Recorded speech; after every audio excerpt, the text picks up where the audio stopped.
Police একটা রোবটের মতো হয়ে গেছে, কারণ পুলিশের দায়িত্ব পুলিশকে রোবট বানাইছে, এটা হচ্ছে সবথেকে বড় কথা।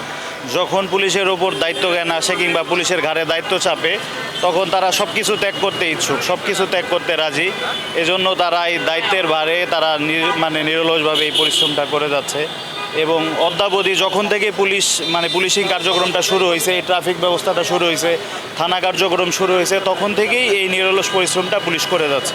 রাস্তার ধুলাবালি এবং বিভিন্ন ডিউটির চাপ থাকে, গাড়ি ঘোড়ার হর্ন, এই জন্য কানের প্রবলেম হয়, মাথার প্রবলেম হয়, ধুলাবালিতে ভিতরের সমস্যা হয়ে থাকে। এটাই আসলে মূল কারণ, আসলে ধুলাবালি ট্রাফিকের একটা হ্যাসেল, এটা বলা চলে। আসলে রোজার মাসে আমাদের জন্য একটু কষ্টকরই হয়ে যায়, কারণ রোজা রেখে এই তীব্র গরম, এখন জানেন যে একটা গরমের সিজন চলে আসছে অলরেডি।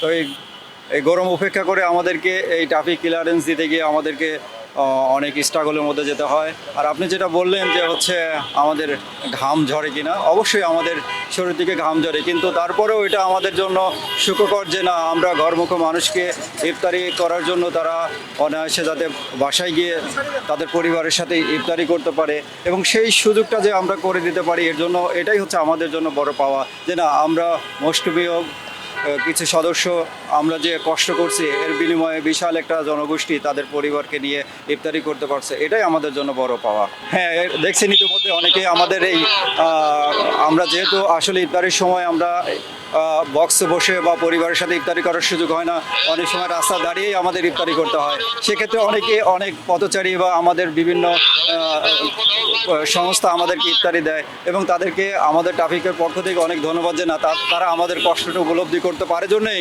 আমাদের এই রাস্তায় ইফতারির ব্যবস্থা করে দেয়। এজন্য আমাদের ডিএমপি ট্রাফিকের পক্ষ থেকে তাদেরকে আন্তরিক অভিনন্দন ও ধন্যবাদ।